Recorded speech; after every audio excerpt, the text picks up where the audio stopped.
Todo muy lindo, pero la guita ¿de dónde sale? ¿De dónde sacan dinero para comprar gasolina y la comida? Viajar es para poco, sale muchísimo dinero. Ojalá todos pudiéramos. Apenas nos alcanza para irnos 15 días de vacaciones. ¿Será que tienen patrocinadores? O de pronto tienen una tronco de cuenta en el banco para pagar todo eso.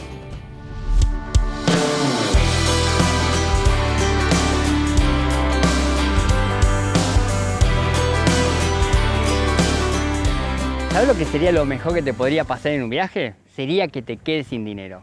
Para nosotros, te puedo asegurar que el viaje empezó en ese momento. Cuando teníamos dinero éramos turistas, pero a partir de ese momento empezamos a ser viajeros. You and I, we're trouble inside. Beating hearts don't lie. Salimos con $4.000, pensando que si usábamos un poquito de ingenio y gastábamos lo mínimo, podíamos llegar a Alaska en 6 meses. Pero a los 6 meses, recién estábamos en Ecuador, en el Amazonas, y en el peor momento económico de la historia de Ecuador. Y hoy me doy cuenta que no pudo haber sido mejor momento y mejor lugar para quedarnos sin dinero. We're going away. Get your bag, check the tag. Decision is made. Lock your door, need no more. La situación era tan grave en Ecuador que al final, si me ponía a trabajar para alguien, una empresa o lo que sea, no más de $60 de sueldo por mes iba a llegar a conseguir. Entonces nos pusimos a hacer carpetas y presentamos a un montón de empresas buscando sponsor. Ni siquiera respuestas teníamos. No se me ocurrió mejor idea que preguntar a Cande: Cande, vos que pintaste los azulejos tan lindos de casa, ¿no te animás a pintar? Si vos pintás, yo enmarco y después lo vendo. Cande se puso a pintar los primeros cuadros y se le ocurrió pintar pájaros. Y los primeros pájaros que empezó a pintar parecían que hubieran sido atacados por gatos o atropellados en la ruta. Tenían una situación no muy favorable y le dije: Cande, esos pájaros no me los compra ni tu madre. Pero gracias a Dios Cande tiene un don maravilloso para pintar y empezó a pintar y a pintar y a pintar y a pintar y empezaron a tener vida esos pájaros, realmente bellísimos. Y es más, eran tan lindas que cuando fuimos al carpintero para que nos haga unos marcos, le gustó tanto las pinturas que nos dijo: si ustedes me dan una de esas pinturas, yo les doy todos los marcos que hagan falta para los demás. Así que hicimos un trueque ahí. Y luego empezamos a comprar artesanías en un país para vender en otro país. Y cuando llegamos a Colombia, una vez más la típica pregunta de cómo nos financiábamos. Y nosotros le dijimos: mira, con cuadros, pero a veces mucha gente nos quiere ayudar y no le alcanza para comprar un cuadro. Necesitaríamos algo más económico. Y el hombre se llevó unas fotos nuestras y se vino con una postal hecha a los pocos días con una de las fotos. Y era excelente porque la gente, cuando me compraba una postal, yo le decía: si vos me compraste una postal, me estás comprando un litro de gasolina para seguir. Y eso a la gente le encantaba. Pero con las libretas, porque también nos hizo unas libretas con unas hojas en blanco, la gente las abría y le decía: yo creí que iba a leer algo de ustedes, de su viaje. Y ahí dijimos: sí, ¿por qué no? Y ahí me puse a escribir. Empecé a escribir a partir de Colombia.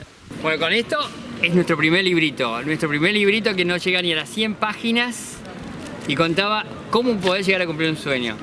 Y ahora el librito va creciendo, creciendo poco a poco. Y tenemos un libro mucho más grande. Y ahora creció, así como creció el sueño, creció el libro también. Hay muchas más historias para contar y mucho más empuje para ir por los sueños en este libro. Así que del primer nuestro librito al papá librito ahora.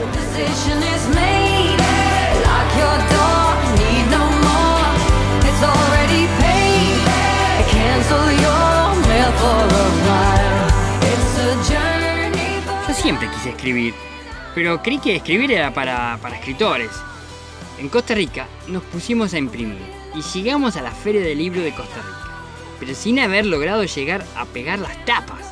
Así que las firmábamos, le poníamos pegamento frente a ellos y le poníamos la tapa. Y le decíamos: por favor, no abran el libro hasta que lleguen a su casa. Luego este libro creció, poco a poco fue creciendo y ahora se llama Atrapa tu sueño. Y con él voy dando un poco más de charlas, vamos, poco a poco, avanzando. Se la ve estacionada en la calle, ¿qué pasa? Bueno, estás en mi oficina. Estamos vendiendo el libro aquí en Las Fallas. ¿Sabes lo que me gusta a mí? Que yo sé que el que va a leer este libro, quizás podamos despertar ese sueño que tiene dormido, que lo puso en un cajón. Y esperamos que eso sea. Una vez me compró un libro un señor, cuando le di con la dedicatoria, era difícil de deletrear el nombre del pueblo, le pregunto cómo se deletrea y no sabía leer ni escribir. Me quería ayudar nada más, me estaba comprando un libro nada más que para ayudarme. We're going away. Get your bag, check the tag. Decision is made. Lock your door, need no more. It's already paid. Cancel your mail for a Y quien nos compra un libro nos está ayudando a hacer unos kilómetros. Y nosotros de paso los ayudamos a ir por su sueño.